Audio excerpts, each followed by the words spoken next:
मैं हूँ डिम्पल और आप सुन रहे हैं माई लिटिल वाइफी। आइए जानते हैं इस कहानी के बारे में। दे दिया ना, अब जाइए यहाँ से, वो बोली। उसकी आवाज़ में आया भारीपन महसूस कर शौर्य ने एक बार फिर अपनी आंखें बंद कर ली। वो अब मुड़ कर जाने को हुआ कि उसके लफ्ज़ कानों में पड़े। कदम वहीं ठहरे। मैं कभी वापस नहीं आऊंगी, वो बोली। आवाज़ की नमी से पता चल रहा था कितना मुश्किल था ये बोलना उसके लिए। ये पेपर्स तभी मायने रखेंगे जब तुम अपनी डिग्री कंप्लीट करके आओगी इस घर में वापस। ये कंडीशन मेंशन है इसमें, बोलकर वो जल्दी से कमरे से बाहर निकल गया। उसके लिए भी ये कितना मुश्किल था ये सब वही जानता था। अगली सुबह आरोही सभी घर वालों से मिलकर निकल गई थी। जब तक वो गाड़ी में बैठे तब तक उसकी नजरें शौर्य को तलाश रही थी, लेकिन वो नीचे नहीं आया था। इस बात से उसका मन और भारी हो गया था। उधर शौर्य अपने कमरे में बालकनी में खड़ा था। नजरें नीचे थी जहां आरोही गाड़ी में बैठ रही थी। सबको एक नजर देख उसने वापस अपनी नजर शौर्य के कमरे की बालकनी में डाली, जिसका अंदाजा होते ही वो एक बार फिर दीवार की ओट में छिप गया था। आरोही के चेहरे पर मायूसी ने अपनी जगह बना ली। वो अब जल्दी से गाड़ी में बैठ गई। रिद्धि और विराट उसे एयरपोर्ट छोड़ने जा रहे थे। शौर्य की नजरें उस पर ही थी। वो तब तक देखता रहा जब तक गाड़ी उसकी नजरों से ओझल नहीं हो गई। एकाएक ही उसका हाथ अपने गाल पर आया। अपने आंसू महसूस कर उसे हैरानी हुई। जहां तक उसे याद था वो कभी रोया नहीं था। कल रात भी वो आरोही के साथ था। उसे सोते देख ही रात गुजारी थी उसने। आंखों में नींद एक पल के लिए भी नहीं आई थी। उसके चेहरे के हर हिस्से को चूमते हुए वो बस यही प्रे कर रहा था कि वक्त बस यहीं थम जाए। अपने कंधे पर किसी का हाथ महसूस कर अपने आंसू पोंछे। सुरेखा जी को देखकर वो उनके गले से लग गया। माँ, why this girl is like this? वो उनसे शिकायती अंदाज में बोला था।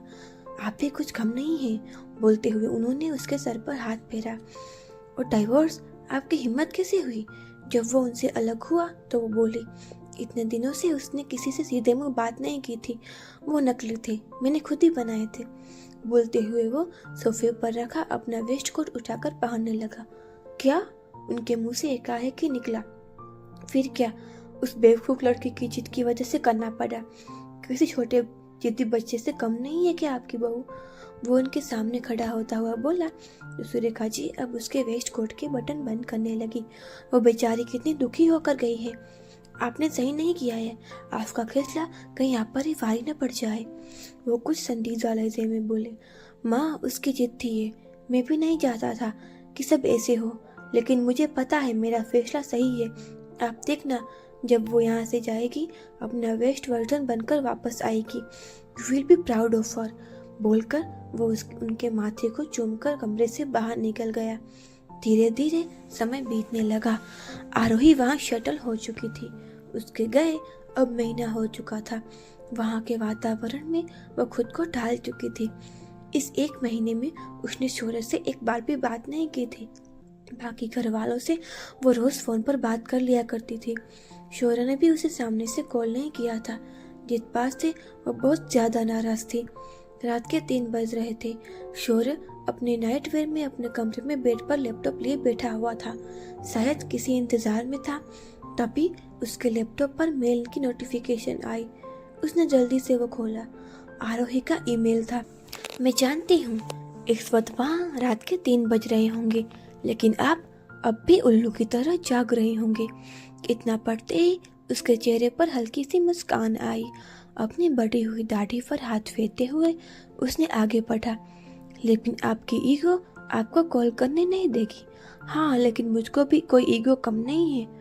वो तो आपको यही बताने के लिए ही मेल किया है कि मैं भी आपके बिना मर नहीं रही हूँ।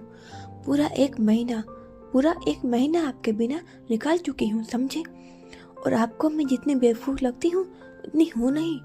बस इतना ही लिखा था। शौर्य के चेहरे पर मुस्कान अब भी कायम थी।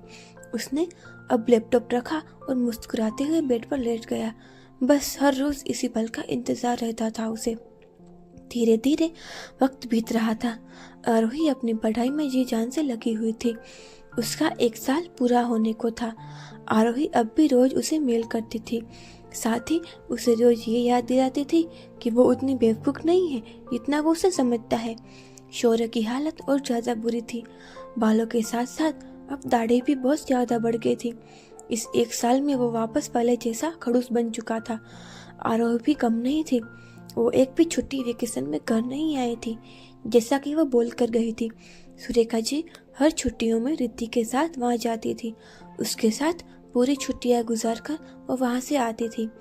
आरोही भी उनके आने से बहुत खुश हो जाती थी। आरोही में आए बदलाव सुरेखा जी भी साफ देख पा रही थी। जिस वजह से सोहरे ने उसे यहाँ भेजा था वो वजह पूरी होती हुई दिख रही थी, लेकिन साथ ही वो अब भी वैसे ही अपनी मासूमियत कायम रखे थी। साथ ही अब दूसरा साल भी पूरा होने को था। उसे अब अपनी डिग्री मिलने वाली थी। साथ ही उसकी तपस्या भी पूरी होने वाली थी। आरोही को आज डिग्री मिलने वाली थी। सुबह से ही उसे बेचैनी हो रही थी। पता नहीं कुछ तो आज अलग सा था। तभी उसकी दोस्त और रूममेट इजाबेला आई। लुकिंग प्रिटी, हाँ, वो उसे पीछे से हक करके बोली तो आरोही मुस्कुरा दी। दोनों ही अब रेडी होकर यूनिवर्सिटी आई। सब लोग फोटोज में लगे हुए थे। वो दोनों भी अब एक और आकर फोटोज लेने लगे। आरोही को एकदम से कुछ अजीब सा लगा। धड़कनें बेतरतीब से बढ़ी थी। उसने आसपास नजरें घुमाई। सब अपने में लगे थे। वो वापस अब सामने देखकर पोज देने लगी। कुछ टाइम बाद ही अनाउंसमेंट हुई तो सब अंदर जाने के लिए बढ़े। आरोही के चेहरे पर मायूसी आई। पता नहीं, शायद कुछ और एक्सपेक्ट कर रही थी या जो भी था। कुछ वक्त में ही फंक्शन स्टार्ट हुआ। एक के बाद एक सभी डिपार्टमेंट के स्टूडेंट को डिग्री दी जा रही थी। कुछ वक्त बाद अब उनके डिपार्टमेंट के स्टूडेंट के नाम बोलना शुरू हुए। आरोही की नजरें आसपास ही घूम रही थी। पता नहीं किसकी तलाश थी। कुछ पल में उसका नाम भी अनाउंस हुआ। नेक्स्ट इज डॉक्टर आरोही शौर्य संघानी। ये नाम सुनते ही आरोही के धड़कते दिल के साथ उठे।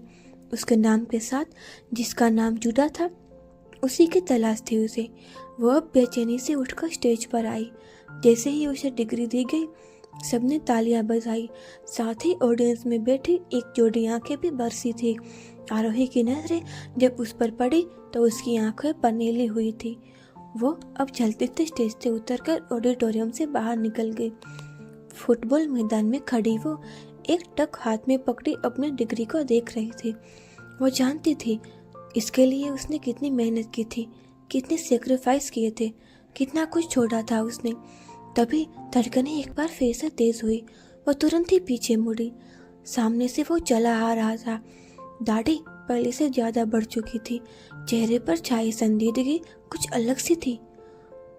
वो उसकी ओर ही बढ़ता चला आ रहा था। शौर्य की नजरें भी एकटक उस पर ही बनी हुई थी। आज हद से ज्यादा प्यारी लग रही थी। मासूमियत के साथ साथ कॉन्फिडेंस, मैच्योरिटी उसके किरदार में शामिल हो गए थे। यही तो वो चाहता था। वाइट कलर की शॉर्ट ड्रेस, खुले बाल, उस पर ब्लू कोट और कैप पहनी हुई थी। नजरें एक पल को उस पर से हटी नहीं थी।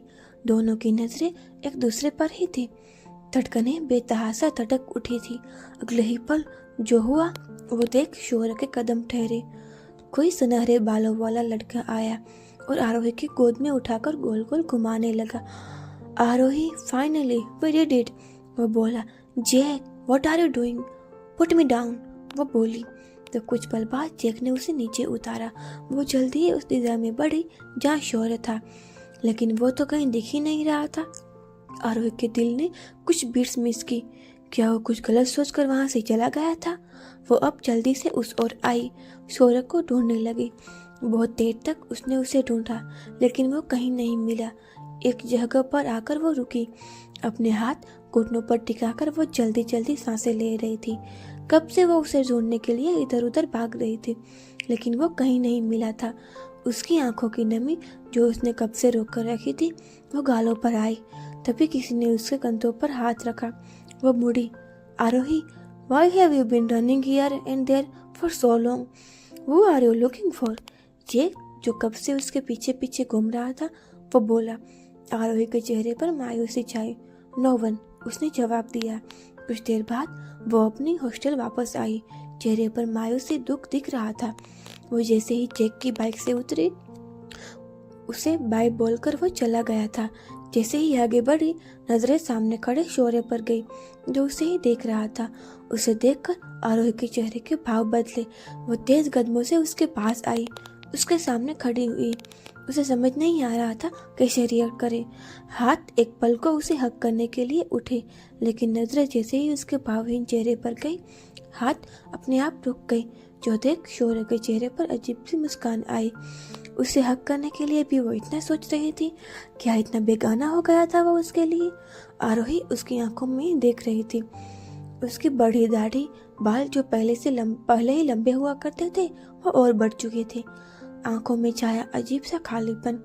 वो यही सब सोच रही थी कि शौर्य की आवाज आई, जाओ अपना सामान लेकर आओ, फ्लाइट है 3 घंटे में। वो सदी हुई आवाज में बोला था। लेकिन वो कुछ बोलने को हुई कि शौर्य बोला, क्या अब साथ भी नहीं जाना चाहती हो, या कोई और? उसकी बात पूरी होने से पहले ही आरोही जोर से बोली, शौर्य। उसके बोलने पर शौर्य ने अपनी नजर फेरी। जाओ अपना सामान लेकर आओ। वो फिर बोला, मैं नहीं जा रही। अब उसे भी गुस्सा आया। शौर्य एक बार फिर से तन से मुस्कुराया। ओह आई सी। फिर कुछ पल रुककर वो बोला, जो भी है एक बार घर तो चलना ही होगा, चाहे सब खत्म करने के लिए ही सही। आरोही ने बेयकीनी से उसे देखा। भाई बिल्कुल नाराज या दुखी मत होइए, आगे बहुत मजा आने वाला है। तब तक के लिए कमेंट जरूर करें। मिलते हैं कल अगले भाग के साथ। और अगर आपको ये कहानी पसंद आ रही है तो चैनल को लाइक शेयर और सब्सक्राइब जरूर करिएगा। Thank you.